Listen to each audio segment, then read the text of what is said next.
I just want to first thank Coastal Rivers Conservation Trust for the invitation to come and give this talk today. I'm sorry that it didn't work out for us to do this in person. We had planned to have a workshop with a field component, which is always so helpful for really learning how to identify the plants.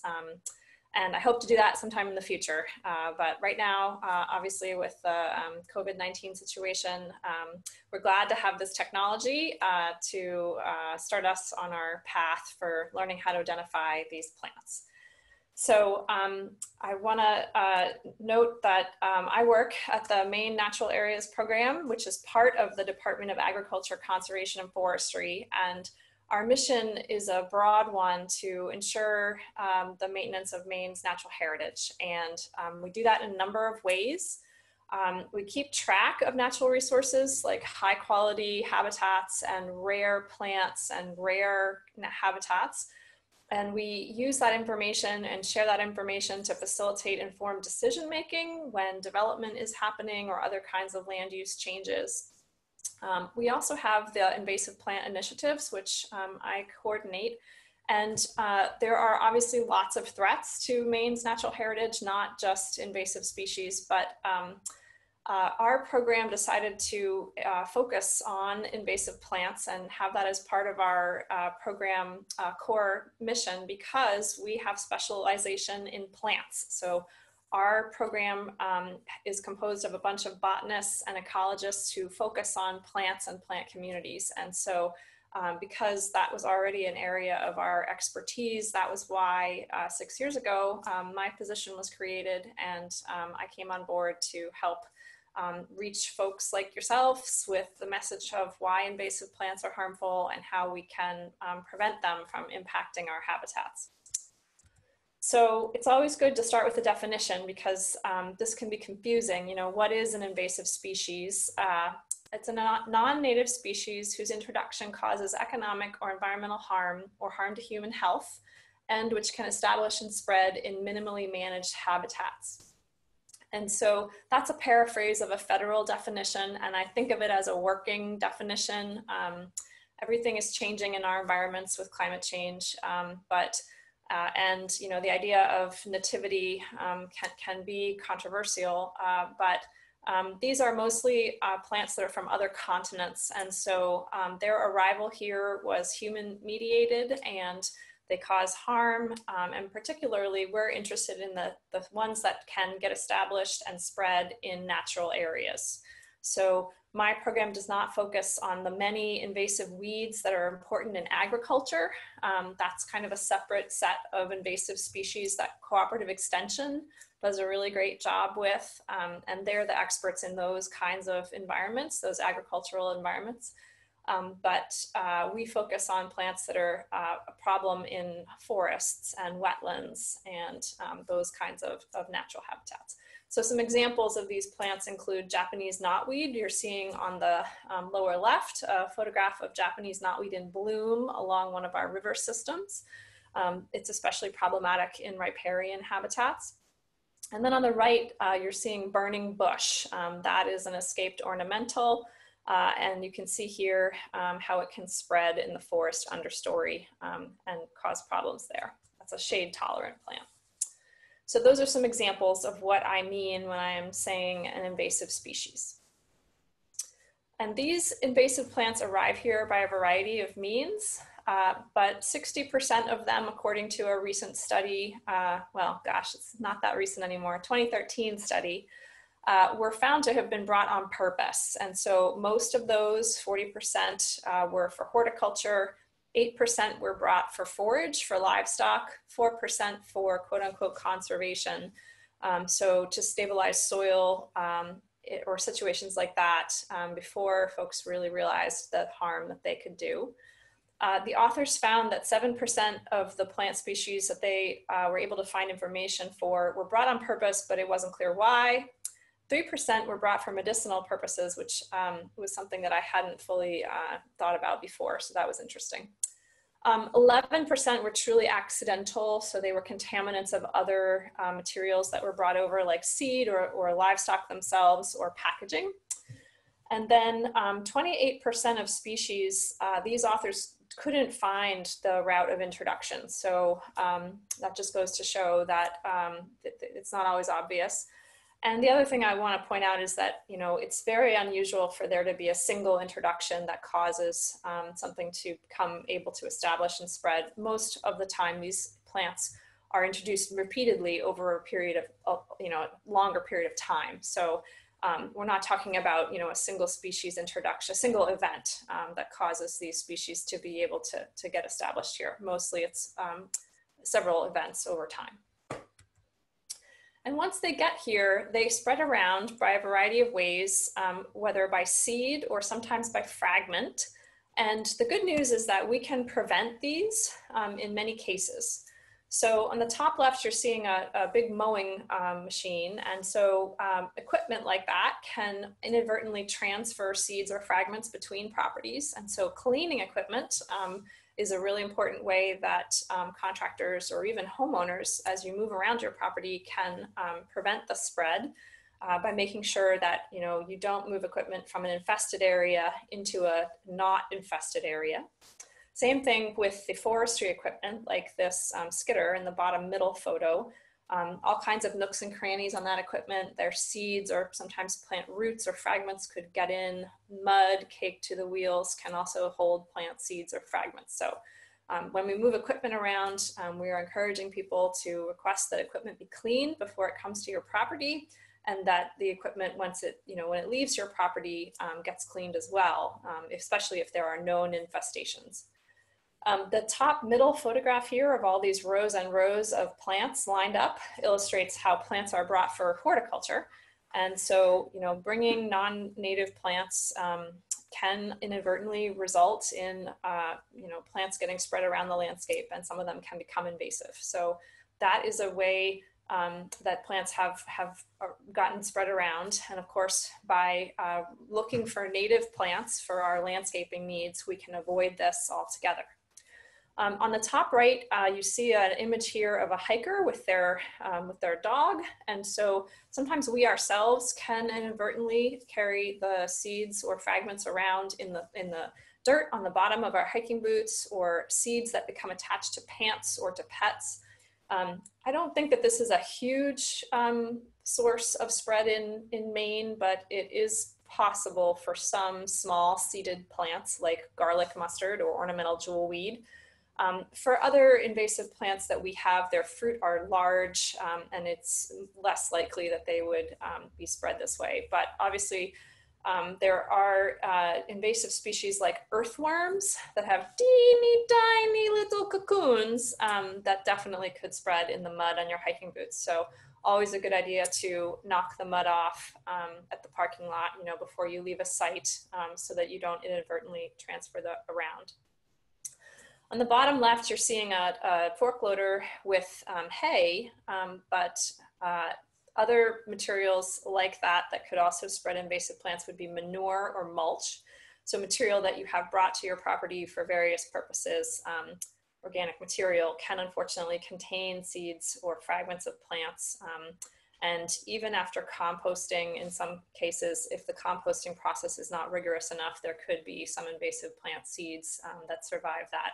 Hopefully not in most sort of industrial scale compost, but certainly like a home compost pile is not hot enough to kill seeds. So that's something to be aware of. We can't necessarily avoid bringing materials to our properties, but we can keep an eye on those locations and monitor to make sure that nothing unwanted is growing from those locations. We talked about equipment like the skidder. And then on the lower right, there are two ways in this photograph that illustrate how invasive plants can move. The first is water. And of course, you know, moving water is not something that we want to, that we can control. But if you have a stream or a river on your property, you can be aware of it and spend a little bit more time monitoring that area, because flood events or heavy rainfall events can cause scouring and bring soil and plant materials from upstream down to your property. So it's just an area that's more dynamic and that needs more monitoring. The other material here is gravel or fill. And so definitely if you have any kind of culvert replacement or road work done where fill material is brought to your property, you want to keep an eye on that and monitor to make sure you don't get unwanted plants associated with that. Again, not something, we don't have any, there's no truly clean fill in terms of invasive species. So it's a question of monitoring and making sure that you're keeping an eye on those locations.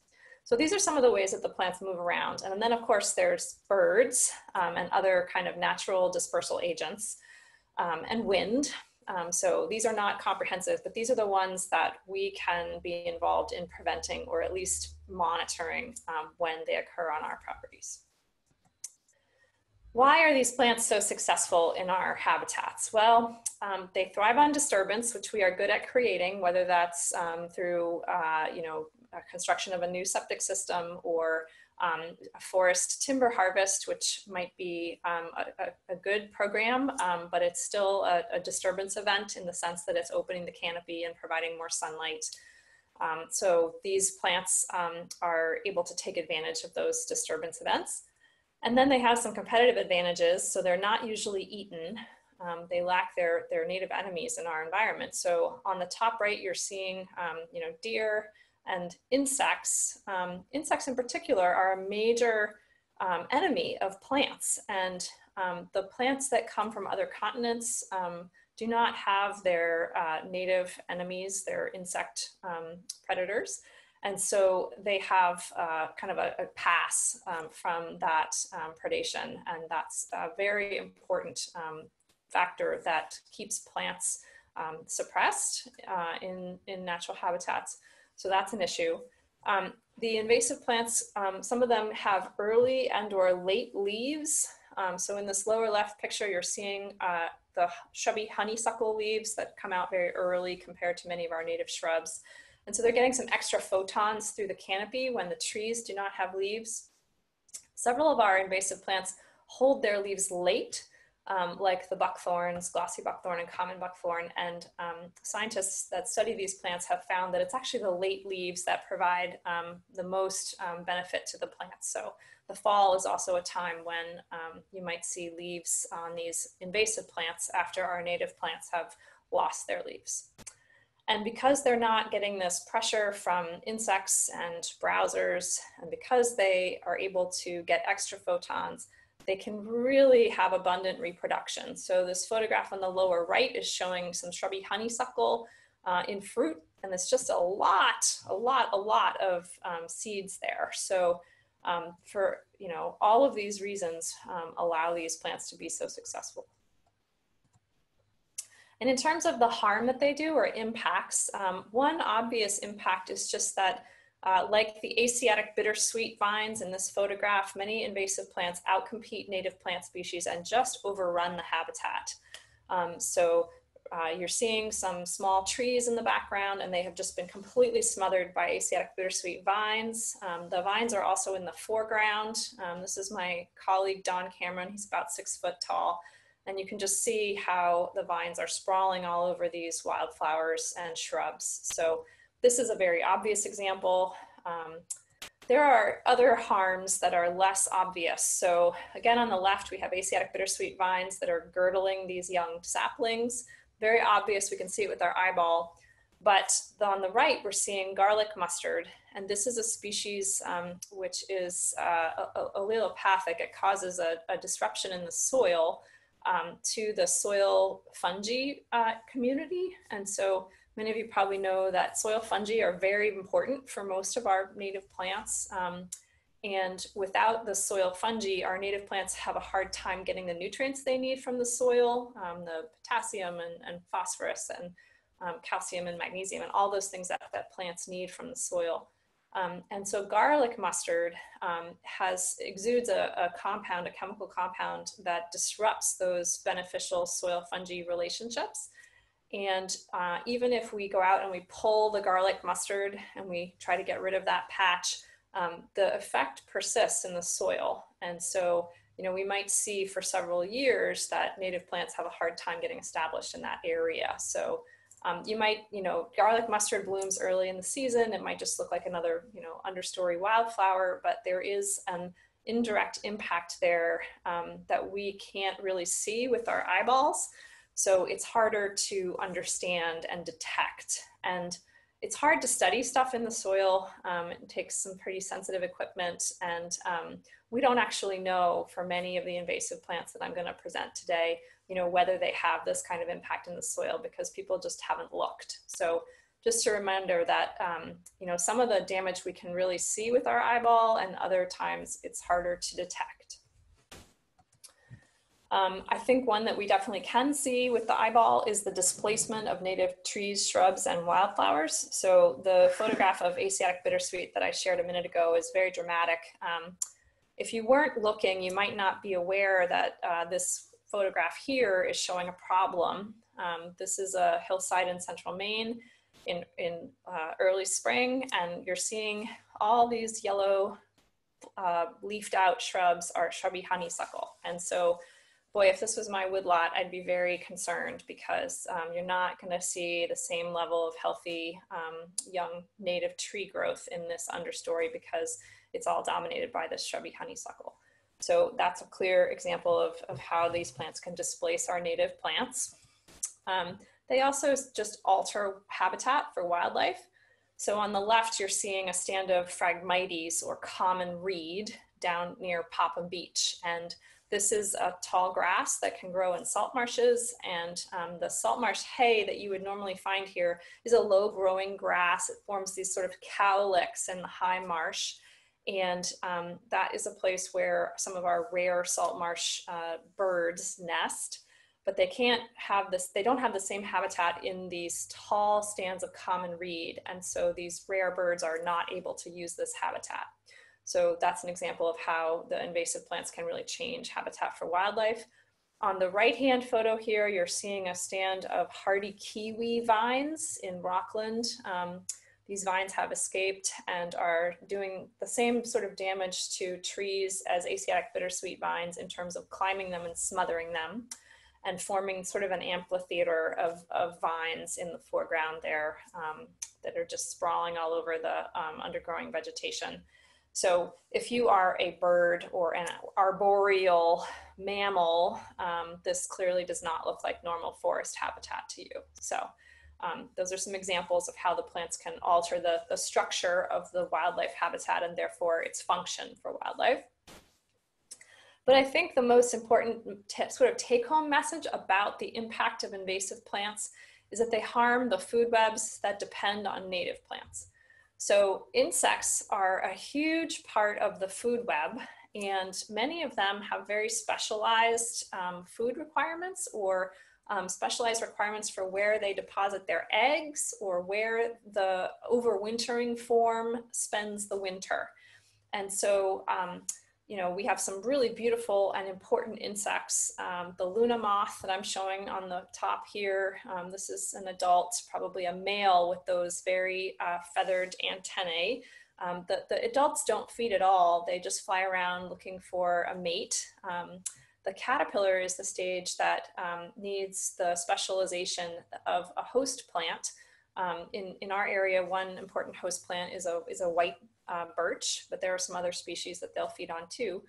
And so again, these relationships are evolved over long periods of time, because plants defend their tissues. They don't want to be eaten in general.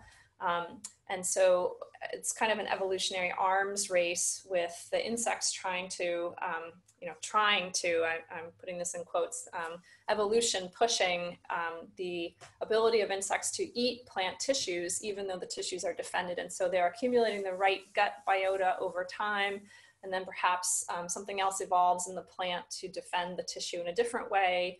And then maybe that insect can't eat that for a while until something else comes into play. So these take a long time, and many insects are specialists. They specialize either on a family of plants, or in some cases very tightly on a species, like the monarch butterfly, the lower left here, we all know needs milkweed for its caterpillars. So there are many, many examples of this. This is the norm rather than the exception in the insect world.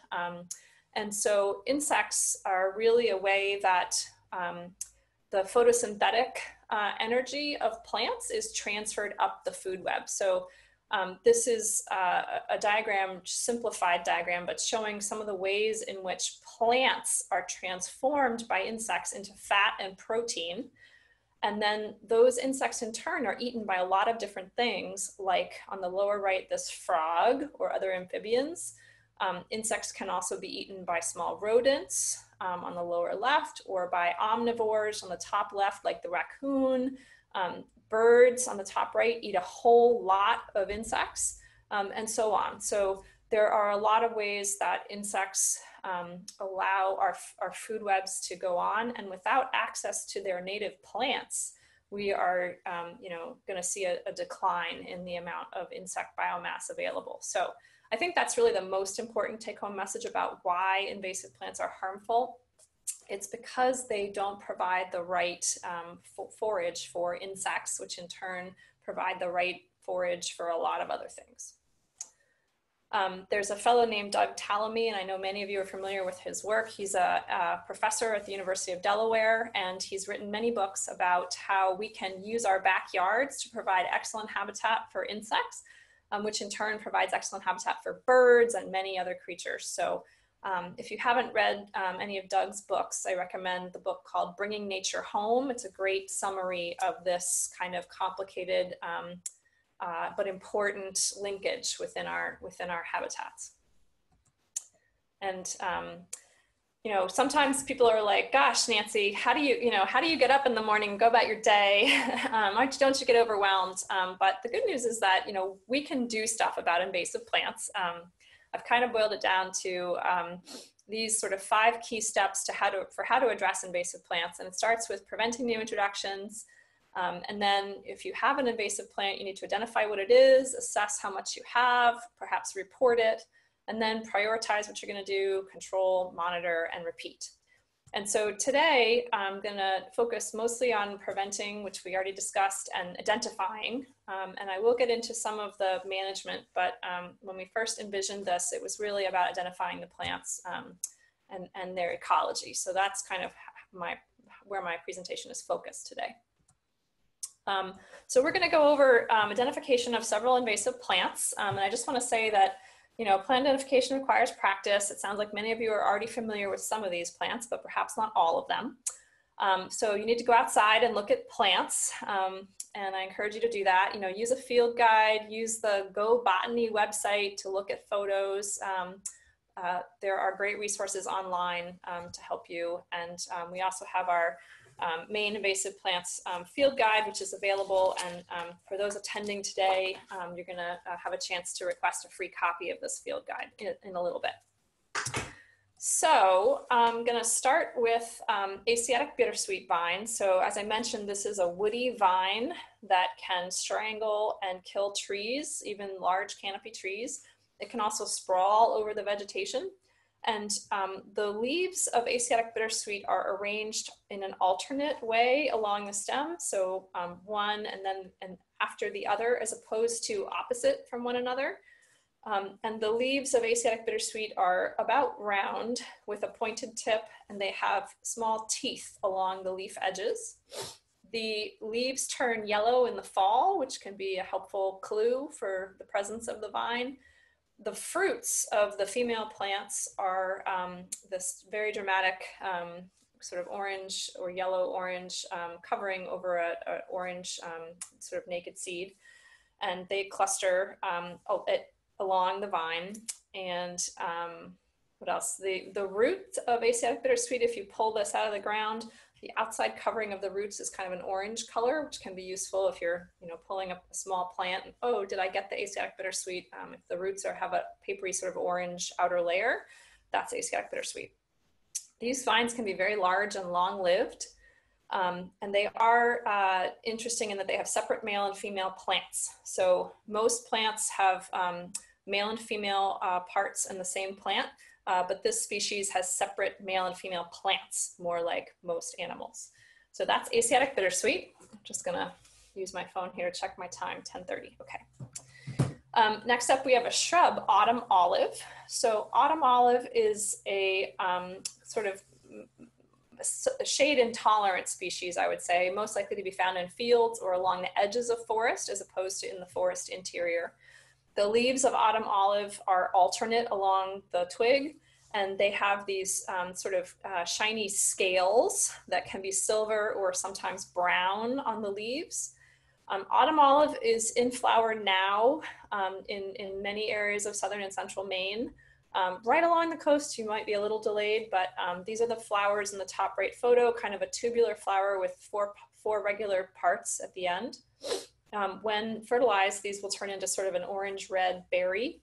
And you can make a pretty good, like fruit leather out of them if you can use a processor to get rid of the seeds. But they're bird dispersed, and so they can spread around the landscape and become very abundant.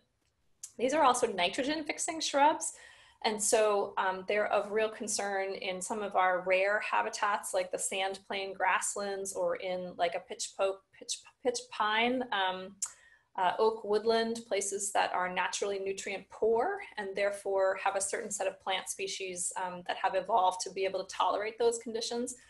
Plants like autumn olive or black locust, which are nitrogen fixing invasive plants, can change the soil in those habitats in ways that disfavor the native plants.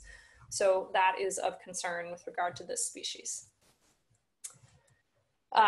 So I should note that this has a close relative, the Russian olive, which is more like a tree, and that's a bad invasive species in the West, and it's present in parts of southern New England and the mid-Atlantic, but we don't really have much Russian olive in Maine. It's like more like a tree, whereas the autumn olive is a true shrub with many stems from the base, as opposed to more like a single trunked plant. Black swallowwort and pale swallowwort are sister species, and mostly we have black swallowwort in Maine.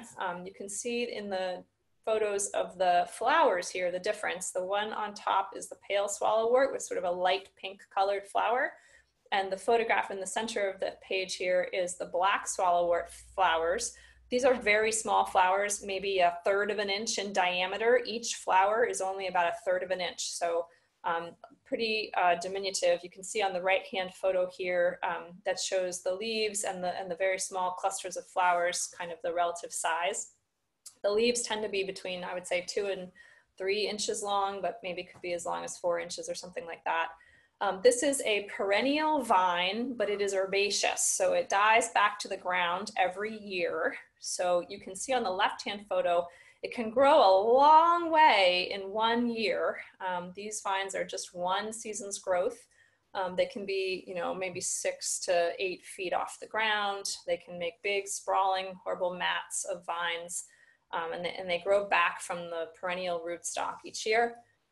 They are in the milkweed family, and that's why the seed pods that you see in this lower photograph look a little bit like milkweed seed pods. So the seed pods of the swallowwort hang below the vine, and they're like milkweed, but they're not warty like milkweed. They're smooth on the outside, and they split open when they're ripe, and each small brown seed, maybe like 1/4 inch by 1/3 of an inch, has those plumes of almost feather-like fibers, and they float in the wind. So this is a species which is wind dispersed, and unfortunately gets around, I think, in hay or on equipment that might be used to mow, etc. The leaves of black swallowwort are opposite along the vine, so that's distinctive. We don't have that many plants that have opposite leaf arrangement that are vines, that have this simple leaf with smooth edges, no teeth on the leaf. This is a plant that's a real problem in open areas. It is somewhat shade tolerant. I have seen it kind of creeping into the forest or in patches in the forest where there's some kind of opening and a little bit more light. And something to be aware of with this plant is that it can cause skin irritation in some people, sort of a blistering and peeling thing, which is no fun. So if you have sensitive skin, you might consider wearing gloves if you're working on this plant. And I find this plant has a distinctive odor. I can sometimes smell the plant before I see it. If there's a large patch, especially on a hot sunny day, there's some kind of a volatile that is detectable by some people's noses. So that's black swallowwort, and this is a species that has been spreading in Maine over the past 20 years or so. I used to say that this was sort of localized, but it's spread enough now that unfortunately it's becoming more widespread. Still not known from the sort of down east coastline, so hoping to keep it out of those areas, but it is getting around. Very bad on some of the islands in Casco Bay and other areas. Back to shrubs here, we have burning bush or winged euonymus, and in this top left picture you can see why they call it winged euonymus with those corky wings on the twigs. You can see on the bottom left this has opposite leaves with tiny teeth along the edges of the leaves and fairly nondescript small greenish white flowers. This is in bloom now in parts of southern and central Maine. The leaves do turn a reddish color in the fall, which is part of why many people enjoy it in landscaping, but it escapes into the forest and it is very shade tolerant. So you see in this photograph in the lower right, the abundance of burning bush in this deciduous forest understory. So this can get established even under a totally closed canopy and grow and become very large. We have some very bad infestations in the forest at Barbary Mountain State Park and many other places. This photograph is also illustrating something. The photograph on the lower right is from Connecticut, and in Connecticut they have a serious problem with overabundance of deer. And so even though in general deer prefer native plants, you can see that if you're a deer in Connecticut and you have eaten every native plant, even the burning bush starts to look good to you, because we can see that there's this browse line where the deer have been able to reach. So deer will sometimes nibble on invasive plants, but they certainly don't prefer them in the vast majority of cases. And mostly in most parts of Maine, we don't have such a bad overabundance of deer. I know that in some places in southern Maine we do, but in general, there are many spots in Maine where I can attest that the invasive plants are not browsed compared to the native plants. Common buckthorn is a shrub or sometimes a small tree. And this one is tricky. It might look like a small cherry, but some things to look for are the leaves are opposite or sub-opposite. So it can be a little variable. Sometimes they look exactly opposite. Sometimes they look sub-opposite, which means almost opposite. Or sometimes there's a gap and it makes it look alternate. It's sort of officially classified as sub-opposite.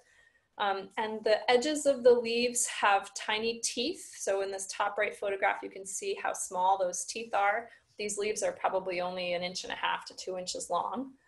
The underbark of a larger specimen, if you take your pocket knife and sort of scrape away the top layer of bark, you should be able to see this orange underbark that I'm illustrating in the top left photo here. The bark itself has kind of it looks almost like a yellow birch, like a young yellow birch, kind of a golden color. But not really peeling the way a birch would. It can have lenticels, little horizontal pores that the plant uses for gas exchange. The flowers of the common buckthorn are greenish and they're, again, pretty small in little clusters. But when fertilized, they produce these black, juicy fruits that my colleague Don is holding in his hand here. And these are also bird dispersed. And so, these can get around. It's a shade tolerant species and can be found in the forest understory. It doesn't really have thorns. It has tiny little spines at the tips of the twigs. But the common name here is not very helpful in identifying it because, again, it doesn't really have thorns. So I don't know what the origin is, but there's tiny little spines at the twig tips, but nothing that would hurt you. They're just a little pokey. So that's common buckthorn. Next up, we have our so far, the only invasive grass that's kind of widespread and of super concern in Maine. This is the common reed or Phragmites. Sometimes people just call it Phragmites. This is the one that I showed you a photograph of from Popham Beach Salt Marsh. And that's really the habitat where this plant is the most harmful, but it will also grow in freshwater wetlands. So this photograph on the top right is from way up near Seboyce Lake in northern Maine.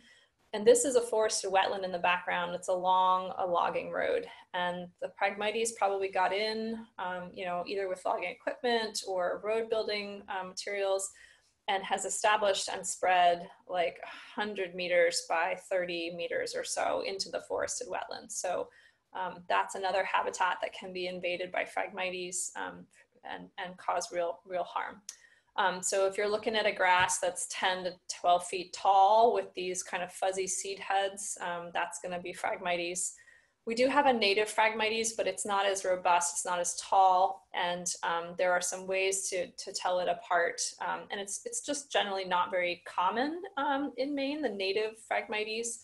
And if you can look at the two during the growing season, there are some helpful ways to tell them apart. But again, if the grass is, you know, 8, 10 feet tall, forming dense stands, it's probably the invasive common reed. Garlic mustard, I mentioned, is the allelopathic plant that can change the soil fungi community. This is a biennial, so it lives for 2 years. In the first year, you'll see these little kidney-shaped leaves, like on the lower right-hand photo here, with little sort of scalloped edges. And they're real low growing, so maybe only 5 or 6 inches tall. And they'll form a little patch on the forest floor. And then in the second year, the plant bolts and sends up its flowering stems. So that's what you're seeing on the right-hand lower photo, the flowering stems here. Many of the flowering stems have a more triangular leaf shape that I'm illustrating on the top left photograph here, and more jagged teeth on those flowering stem leaves. The garlic mustard has a 4-parted white flower, and when fertilized, the flower forms these long, skinny seed pods. So these might be 1 inch to 2 inches long. And they are when they're ripe, they're sensitive to touch. And so the seed pod opens, they sort of curl open when ripe. And then if something brushes by, the seeds fall out. So that is garlic mustard. So this is a plant which favors moist or wet habitats. And so moving water can sometimes carry the seeds of garlic mustard around. And it is shade tolerant, so it will be able to come into a forest and get established under the forest canopy.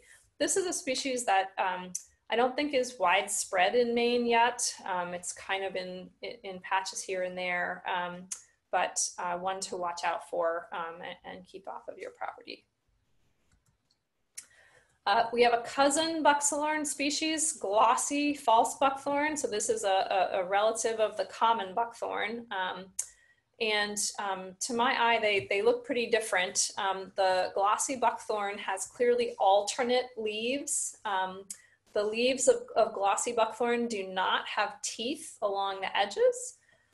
And the fruit of glossy buckthorn ripen not all at once, but kind of in a staggered fashion. And so you can have a case where you find a plant with red fruit, black fruit, and possibly even green fruit on the same plant at the same time. Most plants ripen their fruit synchronously all at once, whereas glossy buckthorn fruit matures asynchronously. And so you can have this unusual situation where you've got, you know, green, very unripe fruit, red, not yet ripe fruit, and then black ripe fruit on the same plant at the same time. The leaf veination of the glossy buckthorn leaves are different than common buckthorn. Glossy buckthorn veins run almost straight to the leaf edge, as opposed to the common buckthorn, which has its leaf veination more arcing, almost like a dogwood. So that's different. And the glossy buckthorn will grow almost anywhere. This is one of the plants that I am most concerned about in the forest. It's totally shade tolerant, will grow very happily in the forest, and can become a large sapling-sized tree and produce a lot of fruit. It can also grow in wetlands. So I've been sort of shin deep in a beautiful kind of open marsh fen environment and found happy glossy buckthorn growing in that very wet, peaty, mucky soil. So this is a very adaptable plant. It does, I think, fool a lot of people into thinking that it's a birch or a cherry or something like that. But again, no teeth on the leaves, and alternate leaves, and the veination that goes straight to the edge all help me to identify glossy buckthorn. It's not always glossy, so I wouldn't use that as sort of a field characteristic. You see there's a glossiness in the top right photo, but again, it's not always glossy. That seems to depend on the habitat that it's growing in and conditions. The lower right-hand photo here is showing glossy buckthorn seedlings in a peatland. And so this is just a very discouraging photo with tons and tons of glossy buckthorn seedlings here. My colleague Kristen took that photo. Again, no thorns on this plant, so I don't know how it came to be called buckthorn, but it does not have thorns.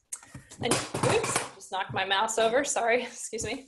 I just also want to point out along the twig, you can see some whitish lenticels, again, those little marks that are pores where plants do gas exchange, but that can be helpful in spotting glossy buckthorn. Okay, next up we have a thorny shrub. So this one truly does have thorns, or some botanists might call them spines. This is Japanese Barbary.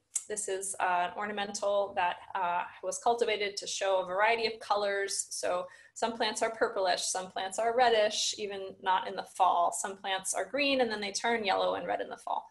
They're all invasive. They're all Japanese Barbary cultivars. And they can form these dense thickets in the understory, which are home to a higher number of ticks than a more natural forest understory.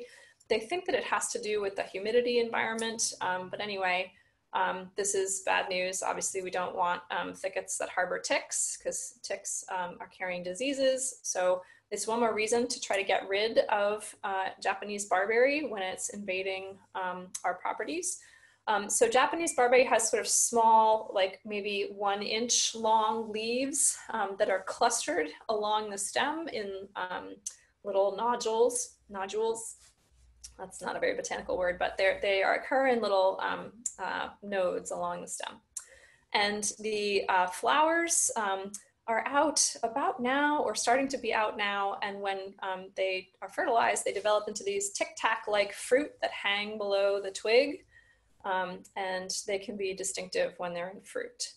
The lower left picture here is my colleague Justin, and he's a little taller than me, maybe 5'8" or 9", and he's in the floodplain, and he's got some very large Japanese Barbary plants there. So these plants can get very large, 5-6 feet tall and wide, or they can grow in a more sort of trailing habit in the forest understory. So depending on light conditions, but again, a very shade tolerant plant, able to tolerate wet feet, and a real problem in our forests. Japanese knotweed is also a significant problem in riparian areas. So this is the same photograph I showed earlier of the edges of a river, which have been totally dominated by knotweed. The white sort of pulse there is the flowers of the Japanese knotweed, and you're seeing a close-up of flowering knotweed on the left. I know that some people who keep bees really prize knotweed honey. The flavor apparently is very good. And you can take the young shoots of Japanese knotweed, and there's all kinds of websites online where you can learn about how to cook them, either kind of like an asparagus in a saute, or mixed into a pie with strawberries or rhubarb or something like that. Unfortunately, that's great, please eat them, but I don't think that's going to make a dent in the problem, given how invasive these are and how they can develop into these large monoculture stands along our rivers and streams. They can also form dense patches in uplands, just kind of side of the road. I've seen, you sort of have to laugh or else you'd cry, but stands that are overtaking the stop sign, or stands that are, there's a CMP kind of box, or it's a spectrum box, a cable, transfer station or something, and it's just getting completely surrounded by knotweed, and it's like, pretty soon they're going to have to use a machete to get in there and do their work. So this can be a problem, just for accessing infrastructure, but it also is a significant problem in natural areas. and it's tough to control. That's Japanese knotweed. It has alternate leaves, and the leaves are sort of flat at the base and they taper to a point. The leaves are entire, meaning no teeth along the edges. There is another species of knotweed in Maine called giant knotweed. It's much less common, and the leaves are more heart-shaped at the base as opposed to flat at the base like Japanese knotweed. So again, giant knotweed, the leaves are much larger and longer, and they're heart-shaped at the base. And then these two species hybridize, and so the hybrid is intermediate, the hybrid can back cross with either of the parents, and so there's a real spectrum of morphology in areas where giant knotweed coexists with Japanese knotweed because they do hybridize. So this plant is in the buckwheat family. Some people call it bamboo, and bamboo is actually a true grass, but this plant, Japanese knotweed and giant knotweed, is in the buckwheat family. Multiflora Rose is an invasive rose that can form big, sprawling stands. It's a white flowering rose with a 5-parted flower. And it forms these small rose hips that you're seeing in the top right that are maybe 1/3 of an inch in diameter, and they're clustered at the twig tips. So the multiflora, many flowers, they occur only at the twig tips, so that's helpful. They'll start to come into the bloom shortly, kind of the 3rd week of June, sort of mid to end of June is when they typically bloom in Maine. And the way to really tell multiflora rose if it's not in bloom is to look at the base of the compound leaf. So roses have compound leaves just like a hickory or an ash or a raspberry or a blackberry. And at the base of the leaf, you'll see this little fringed stipule, it's called. It's at the base of the leaf stem. You see these little comb-like protrusions that are growing there. And that is a surefire way of identifying multiflora rose. So it's the only rose that we have with a fringed stipule. So that is a great character for identifying multiflora rose. Sometimes in the winter, you can even find, leaves still hanging on, and you can see the fringed base of the leaf stem. Multiflora rose is very thorny. It has backward pointing, very robust thorns. So it's a nasty species to work with.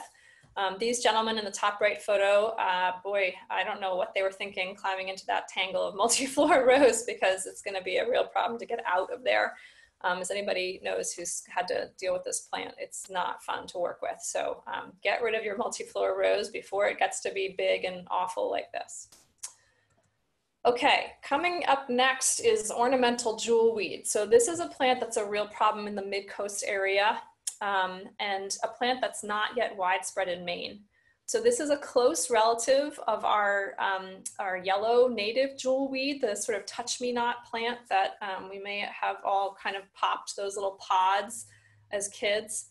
Same genus, but this is a plant that is definitely invasive, and it has these long tapered leaves with definite teeth along the edges, and these showy pink flowers, which can be sort of 1 inch to 1.5 inches, so bigger than our native yellow jewelweed.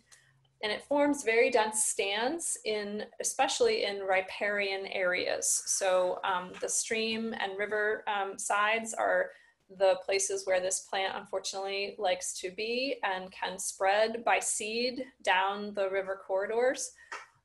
So this is definitely one to be aware of. This is an annual plant, only lives for 1 year, and it's a fleshy kind of herbaceous plant. So it's very easy to pull. It's very satisfying to pull. And so that's a recommended strategy for dealing with this plant, is pulling it before it goes to flower and forms seed pods. Once you've got the seed pods on there, then you have to deal with bagging those up, and that can be more tedious. But this is definitely a plant to watch out for. It can be quite tall. It can be 5 feet tall, or it can be shorter if it's not in a really great habitat. And this plant is probably up now, but probably not yet in flower. Purple loosestrife is another sort of pink or purple flowered wetland plant that used to be sort of the poster child of invasive species because it would form these very dense stands in wetlands and really be almost a monoculture of purple loosestrife, very obviously changing the habitat and the plant composition. And the purple loosestrife leaves are opposite or whorled, meaning all at one point, coming off at one point along the stem. And some of these plants can be quite old and robust. This is a perennial plant, and it can have many, many stems from the same base. We did have a successful use of a biocontrol insect for this species, or actually a suite of insects. And so many places that used to look like this photograph on the top left are now more like kind of isolated plants here and there, as opposed to being completely overtaken and dominated by the loosestrife. Although, you know, there certainly are plenty of purple loosestrife left in Maine. This is an example where we've made progress by having an additional tool in this series of biocontrol insects. So biocontrol insects can be a useful tool. We don't have a lot of biocontrol insects for many of the species that we have, unfortunately, in Maine. I'm just looking back at my notes because I wanted to double check something about the ornamental jewelweed. Yeah. So I forgot to mention, for ornamental jewelweed, the leaves are also arranged either opposite or in whorls around the stem. So those are a couple of wetland plants that are of particular note. Circling back to a shrub that is a problem in the forest especially, we have several species of invasive shrub honeysuckles in Maine. The most commonly encountered one is this Lonicera morowii, but we also have a separate species, Tatarian honeysuckle. So we have Morrow's honeysuckle, Tatarian honeysuckle, and then they have a hybrid. And again, the hybrid can be variable, and so it's not really important to be able to identify these to species because ecologically they all have the same impacts and they cause the same problems. So you can just call them Lonicera spa. It's not really important to know which particular species or hybrid. These are shrubs that are very shade tolerant, that have opposite leaves. And the leaves of the morowii in particular are very fuzzy on both sides of the leaf. They have irregular sort of leggy flowers that are in bloom now. And the flowers are usually sort of a cream colored to a yellow colored. You sometimes will find pink flowered individuals. And when they are fertilized, they'll form these juicy reddish fruits, sometimes orange fruits, much less common. And the fruits are paired, just like the flowers. So this is another bird dispersed shrub. These fruits are certainly not preferred by our native birds, but they will be eaten and dispersed that way. The photograph on the bottom left is showing a forested area which has been invaded by the shrubby honeysuckles, and this is the time that they're in bloom, and that's when this photograph was taken. So that's what all this sort of reflection is, the flowers of these individuals. These can be very large shrubs, and one character that's helpful is the hollow stem pith. So we do have a couple of native shrubby honeysuckles, but the invasive shrub honeysuckles all have this hollow stem pith.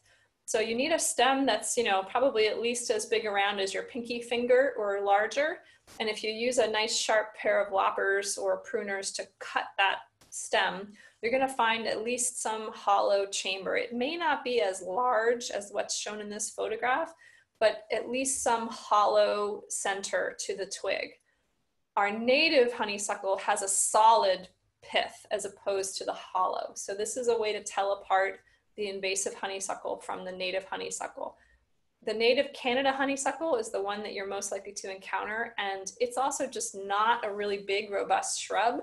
It typically is kind of thigh high or lower.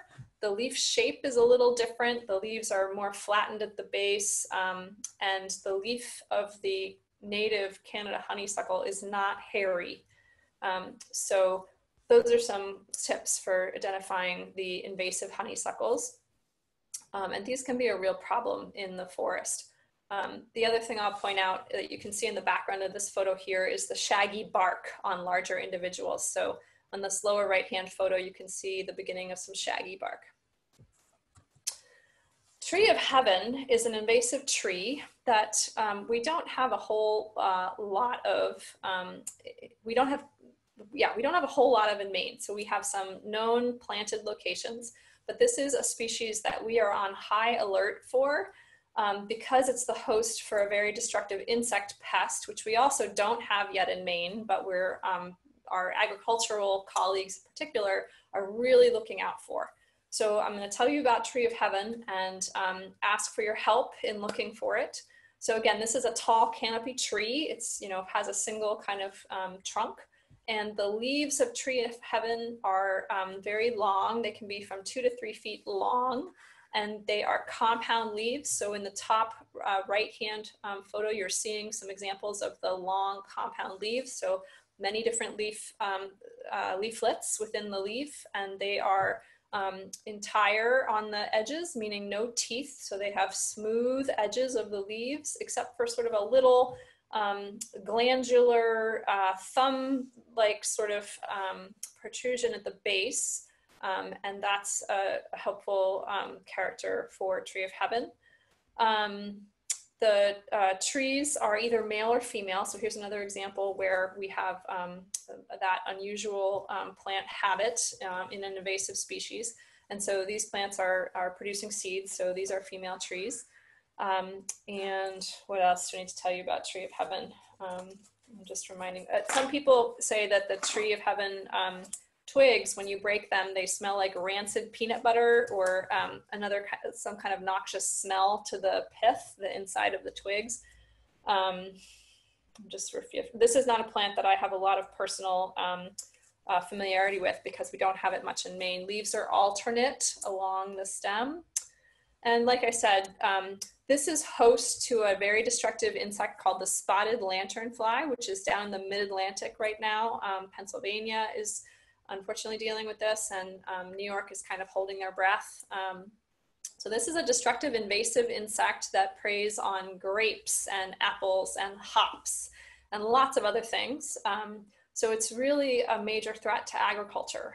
It also preys on a variety of native plants, but the super concern is for our agricultural producers who might really lose crop if this insect pest becomes widespread. So this is a piercing sucking insect. It's a homopteran or a plant hopper, and it uses its proboscis to stab into the fruits and consume the plant tissue that way. And so, you know, if you're producing apples and all your apples have these spots and soft areas where these insects have been feeding, that's a real problem. And other plants, I don't know if they may do that to other parts of the plant. But anyway, this is a destructive insect. And so it has this evolutionary history with Tree of Heaven.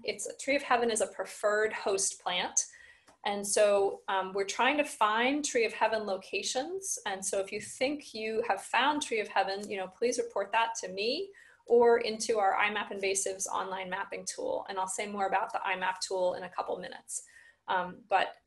You know, we definitely would like to know of locations. We know of a few planted locations in Biddeford and Saco, but luckily, we don't have many locations of this tree in Maine. Just a heads up, it can definitely be confused with sumac. So we have staghorn sumac in Maine, which is a tall shrub. Staghorn sumac has a very furry twig, which is different than Tree of Heaven. It does have a compound leaf, but again, it's not a tree, it's a stand of shrubs, which is different than Tree of Heaven, and it has a real fuzzy twig. So that's a lookalike that you might see. Finally, I have yellow iris. So this is a wetland plant. It's almost aquatic. It can grow, you know, right around the edges of the pond or in a very wet wetland. And this is an escaped ornamental. It's a large, sort of about 2 inch yellow flower that forms these seed pods in the later part of the season that split open, and they have 3 sort of rows of seeds, or 6 rows of seeds really, but 3 kind of spheres within the pod. And these are dispersed via water. So, you know, once this plant gets into a wetland or a lake, it can really spread around on the water. And it's a larger iris than our native blue flag iris, just more robust, taller. but the characters kind of overlap. And so it can be hard to distinguish them if you don't have flowering material. There are some differences in the seed pods, but they're subtle. And again, there's a little bit of overlap. So the best time to try to identify this is when it's in bloom, which is in the late June timeframe in Maine. So that's definitely another one that is not widespread in Maine, and useful to detect and get rid of. So that was a lot of plants, and I know for some of you, you're familiar with many of these, but another tool to help you learn these plants is the Maine Invasive Plants Field Guide. We just published this last year, and I'm pleased to offer a free copy for everybody today who doesn't already have one.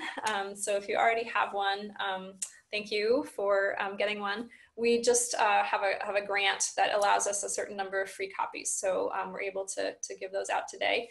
And so I have a Google form where you can give us your snail mail address. And so I'm just going to copy this link and paste it into the chat. So excuse me while I figure out how to do that.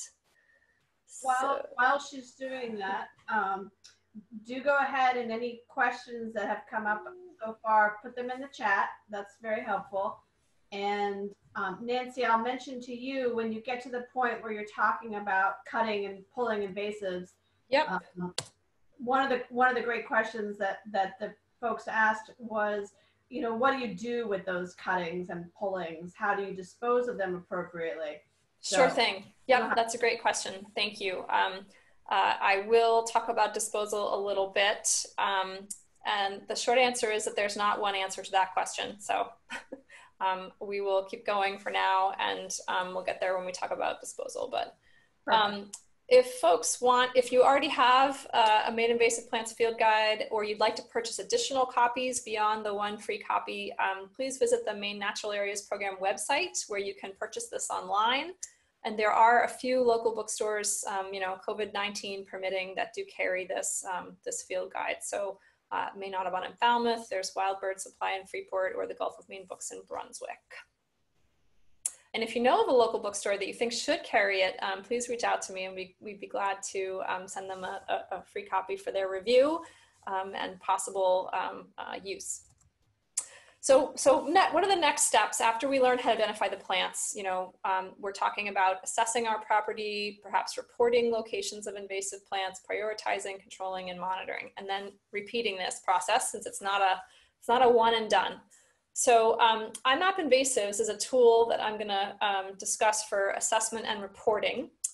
So it's an online mapping tool and a central repository for invasive plant data in Maine. So it's a great tool. It was just recently redone in 2019 with a lot of upgrades.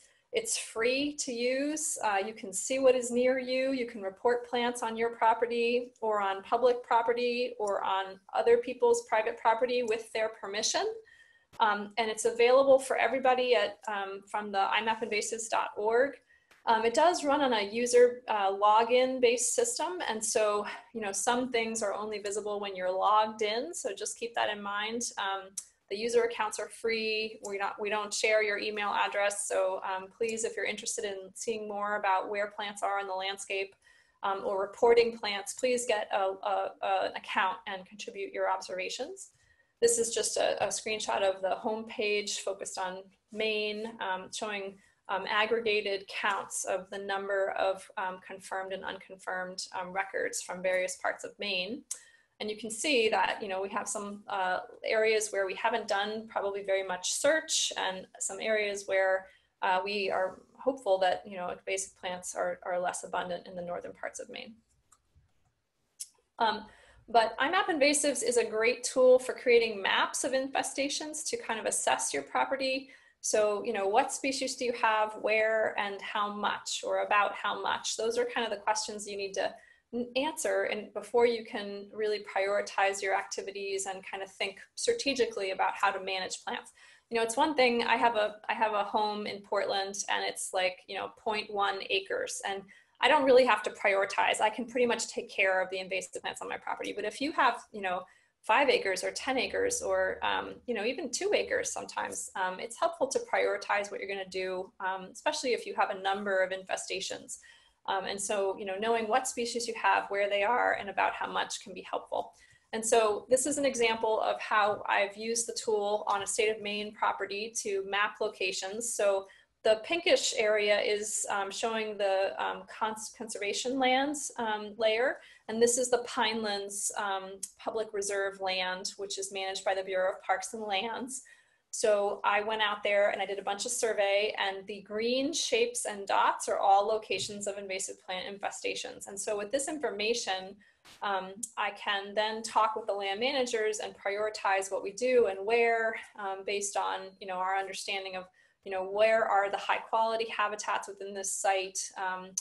Where are the places where you're going to be doing a timber harvest soon, so we really should get in there ahead of the harvest and get rid of those invasives, that kind of thing. So this is just an example of how I use the IMAP invasives tool.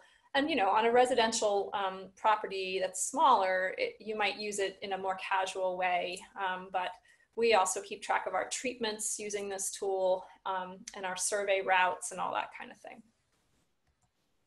So once you have that initial assessment, then you have to prioritize, because most of us can't do everything everywhere if we have a larger property. So you might prioritize special habitats. Maybe you have a creek that runs through your property and that it's highly used by birds and wildlife, other wildlife. So maybe that's the special habitat on your property.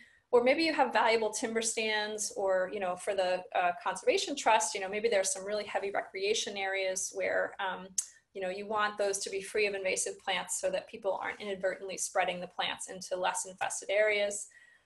Eradication of new species is always, in my professional opinion, a top priority, because if something is new or if it exists only in isolated populations, you have the best chance of being able to keep that, to get rid of that, to eradicate it and not have it come back, as opposed to species that are, kind of crawling all over your property. Those might be a lower priority. And so, as I said, it might be a lower priority to suppress the really bad infestations or to contain the larger patches. And another thing that's helpful is to set specific goals. So, even the language that we use can be helpful. So eradicate, when I use that language, I'm talking about getting rid of something for good with a low chance of reinfestation. But that's not the only good goal. There are many other good goals. Containment can be a good goal, exclusion, suppression. So those are all examples of other kinds of goals that are also good. Reducing the extent of something, decreasing the density, preventing seed production, keeping vines from killing trees. So maybe you have a lot of Asiatic bittersweet and it's kind of beyond your ability to keep up with it in open areas, but those large vines that have the potential to strangle and girdle a tree, maybe for now, your goal is just to keep those vines from killing the trees, and that's your focus. I work with folks like CMP and others, and they might have a goal of maintaining access to their infrastructure. So various examples of goals beyond, eradication that are still good goals depending on your situation. And of course, this could change over time. That's called adaptive management, where perhaps right now we only have the energy to get out there and deal with the vines that are climbing the trees. And then maybe in a year or two, then we can deal with the larger patches of Asiatic bittersweet that are in the field. So we don't have to do everything at once. It's helpful to make a prioritized list so that you can feel like you're making progress. And then you got to get out there and actually kill some plants. So there's a variety of ways of controlling invasive plants. And certainly there are many non-herbicide methods. So I've kind of grouped things into herbicide and non-herbicide, and we can go into more detail in the Q&A. But mechanical, manual smothering, goats or other animals, flame weeding, the baggy method, classical biocontrols. Classical biocontrols are the insects, and it's not really available at the homeowner level, but it's another tool in the toolbox. And then combinations. And certainly there are probably other approaches that I haven't thought of, but using combinations of these techniques can be really effective. So perhaps, you're going to bring in some goats and use them this year, but goats by themselves will not solve a long-term problem. And so, that's this year, but then the following year, you're going to follow that up with mechanical control by volunteers, or maybe some baggy method where You take a thick black plastic and you cut a stem, like for example, of buckthorn, and then you place the baggie over the stem and you zip tie it so that the light does not stimulate the resprouting, and eventually the root system will die. This is just, there's an enterprising young person online who is selling these, but you could probably make your own with a thick black plastic. Obviously, you know, on larger scale infestations, there are mechanical approaches with machinery. You know, you got to be thinking about what you're going to do here for ongoing control, because if you've got these really, really large invasive plants that have been putting out a seed bank for many years, you can't just go in there and cut everything down and assume that that's going to be okay. You're going to have to monitor and control the regrowth for many years. So these are some different approaches. Herbicide is another tool in the toolbox. You know, I do use herbicide on the state of Maine properties when I feel it's appropriate. We also do a lot of mechanical control with my team. And there are different ways that you can use herbicide. So I think a lot of people are thinking about foliar spray when you talk about herbicide. So this is on the top right. This is me with a backpack sprayer, and I'm spraying a Japanese Barbary, which you can just see a part of off of the photograph here. But you can also use a cut stem treatment on woody plants in particular, where you cut the stem and then you treat the outer part of the stem.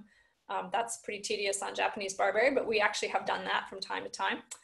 Basal bark spray is another option for sort of larger, you know, single-stemmed plants like Norway maple. We sometimes use basal bark spray, where you're spraying a much more concentrated form of the herbicide in an oil on the lower part of the trunk of the tree, and that's carried through the bark by the oil-based carrier.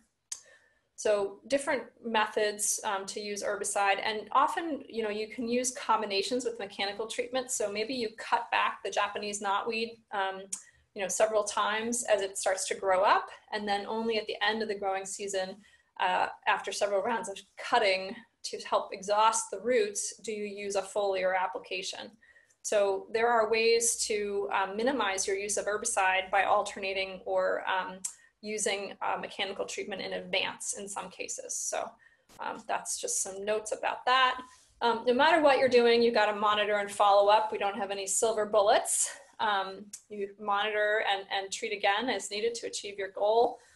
Consider alternating methods, as I said, combinations, and replanting with natives if it's appropriate and feasible. You know, there are some sites where the infestation levels are very high, and it probably is not advisable to start replanting until you get more of a handle on that. And, you know, just some photographs here showing a stand of Japanese knotweed on the left that, well, we treated that once and oh boy, it's not dead, as opposed to this Multiflora Rose on the right, which we treated once and we were glad to see that it was dead. But you have to monitor in order to really know what's going on. That text is from another slideshow. Okay, right, so some resources for control I'm going to go through quickly here. The Maine Invasive Plants Field Guide is not just about identification. So this also has a section on control for each of the plants. You know, it had to fit in the field guide, so it's, you know, not as long as, you know, you might find in other resources, but at least it's good information that will get you started.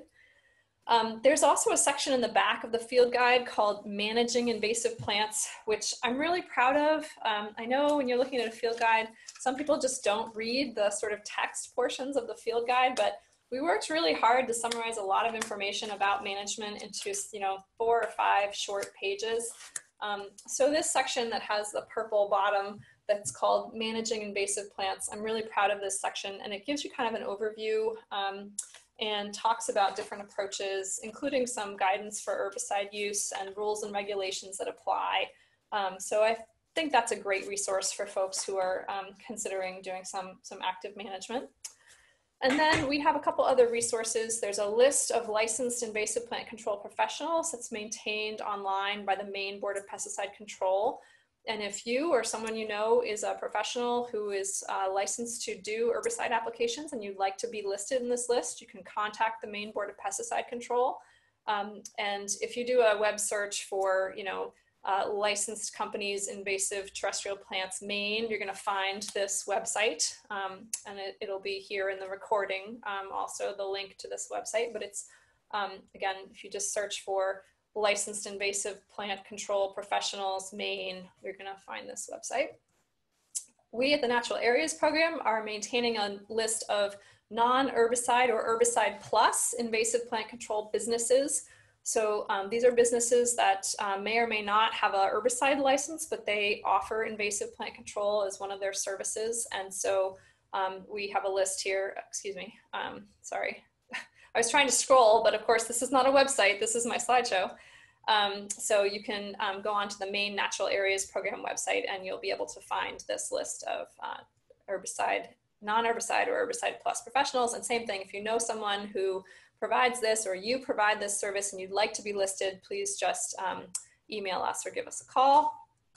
And I'd like to thank the many funding organizations that help make this work possible. So the Maine Outdoor Heritage Fund has been a great supporter of the work. The United States Department of Agriculture and specifically the Natural Resources Conservation Service have also helped to fund the work.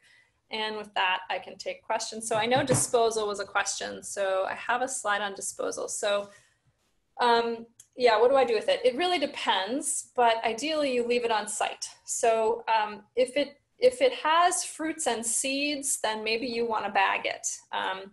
However, if you have a situation where you've got, you know, huge, large existing populations that have been seeding for years and years and years, the marginal additional seeds from the ones you just cut are probably the least of your concerns. And so you can still just leave that material there. If you're more in an early detection kind of situation, then I would definitely bag up the fruiting portions of the plant and remove that and dispose of them as trash, or you could burn them. If you want to talk about disposal of Japanese knotweed, we should talk offline because there's all kinds of permutations depending on what you do, but that's a tricky one. You know, what you do with it can also depend on whether you can dry it out and render it non-viable. In the case of knotweed, for example, how much of it do you have? Some transfer stations have rules about this stuff, and so you should inquire with your transfer station. But in general, I encourage people to try to leave the material on site because if you move the material, you're running the risk of spreading the problem. Even if you think it's contained, you know, accidents can happen. So you know, if you're cutting plants that are back in the woods that are not in fruit, you can just leave that material in the woods. If we're pulling things out of the ground, I always try to pile them so that the roots are not in contact with the soil. That's just a good practice. You know, some large pieces of Asiatic bittersweet vine can put out little adventitious roots and sprout. But most of our woody plants are not able to do that. And so as long as the roots are not in contact with the soil, you're not going to have a problem. So I will truly stop there and put my contact information back up here. And I'm going to allow Sarah and Hannah to throw me some questions. Okay. Sarah unfortunately had to leave. She had a minor animal husbandry issue she had to attend to at home. Okay, I'm sorry to hear that. Yeah. One question that came up is people tried to access the form and the link did work, but the form didn't work. Okay. It's not accepting submissions at this time is the message. Okay. So if you have an alternate method for people to get the field guide, that'd be great. Great. So I will definitely look into that and share that. And I've stopped sharing my screen, correct, Hannah? Right. Yes. We see you okay, now. Great. What are the other questions that I can help address while I'm looking for that form? I am quickly scanning. Let's see, I think early on there was a question about birds. It could be the question was answered, but let's see. And Nicole Olivier asked a question about birds. Are birds aware that their natural habitat has been invaded and or covered over and then move on? So I guess the question is are invasives affecting our bird populations? Yeah, so there's been a bunch of research about how invasive plants can affect birds by folks from Doug Tallamy's lab at University of Delaware, but also from other researchers. And I guess I I don't know that I would say that birds are aware or not aware. I think, you know, birds are probably very good plant taxonomists in general, in the sense that they learn, you know, what species are palatable or not palatable. It's over evolutionary time that really the benefits of, you know, for example, specializing on a high fat native plant fruit become revealed. So, you know, an individual bird might be eating the shrubby honeysuckle fruits, and they don't know that that's not as nutritious as, you know, some native shrub fruits. You know, I think an individual bird could definitely learn if a fruit made them sick or was just unpalatable. But in terms of the other stuff, I think that takes a longer evolutionary time. So I'm going to stop there. I think I answered the question. Okay, great. And I have to apologize. I was helping a participant with some technical issues, and I missed towards the end some things. Okay. There are two questions in particular, people wanting to know specific responses to Japanese knotweed and swallowwort. Yeah, so in terms of specifically how to manage those species, for Japanese knotweed, it really depends on how much you have, what kind of habitat the plant is growing in, and whether or not you are interested in using herbicides. So it is not simple for me to tell you in 2 minutes how to manage Japanese knotweed. So, you know, there are many ways to do it. In upland habitats that are not wet and are not close to a wetland, you know, you can use herbicide, you can use smothering, you can use repeated mowing if you're willing to keep going at it for a long time, and you're being very careful with the mower and not moving fragments to other locations. In wetland areas or close to wetlands, everything is different and more complicated. So I think that's what I want to say about knot. If you have a really difficult situation with knotweed, you know, give me a call and we can talk it through. But our website also has some information about controlling knotweed. Again, the Maine Natural Areas Program, if you look at the web gallery of invasive plant species, each of the commonest species in Maine has a page, and there's information about control, and then there's also links to some videos that go into more detail about how to control different plant species. Mm-hmm. Have you heard about, I think it was the cooperative extension that was having very good success cutting and then covering the affected area with a thick felt product that blocks the light and doesn't degrade over a period of 5 or 6 years? So I don't know about that specific study, but I'm sharing my screen again because I want to show you a diagram. Oh gosh.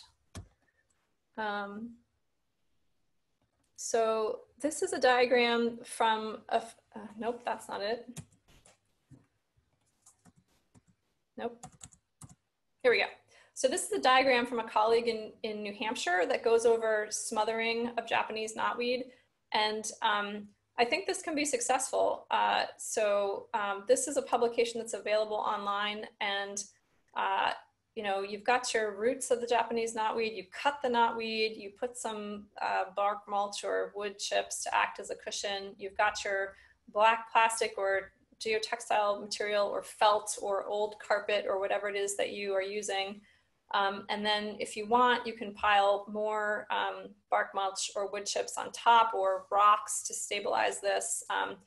But there's two things you gotta do. You gotta leave this down for a really long time, depending on the size of your patch, and then you have to maintain it. So this isn't like you do this and then you walk away, because the knotweed will grow up around the edges and you have to keep pruning back those stems. So again, you can have success with this method, but it takes a long time. So the photograph on this slide is from Coastal Mountains Land Trust volunteers, and they have done this successfully along the duck trap, but it takes years, like 7 years, 8 years. So, you know, I think sometimes people hear that it takes a really long time and all of a sudden they're not as interested anymore. But this, so I can share, oh gosh, sorry, I can share this link in the chat. Golly days. And that way people can look this up. Stop sharing. Okay, so there's the link to the document that has the diagram of smothering and some more information about Japanese knotweed control. Just to say, this document also includes a lot of information about pesticide use, which is meant for a licensed professional. Okay, all right, and we're starting to go over time. There was one more question about Multiflora Rose, whether when you cut the vine, is it okay to just leave it up in the tree, or can you pull it out without damaging the tree too much? Yeah, so vines that are up in trees, if you've cut that vine so that it's no longer in contact with the soil, the above cut pieces will die. And for Multiflora Rose, it's not a strangling situation, so there isn't an ongoing harm that would happen. There are some large bittersweet vines that if they have already girdled the tree and you cut the vine, it's practically impossible to remove those from the tree because they're already kind of structurally almost attached, and you could do further damage. I don't pull vines once I've cut them in general, unless it's a very small vine, because you can end up doing more harm to the tree by trying to remove that material. Whereas if you cut it, the above cut material is going to die. So Okay. thanks so much, everybody.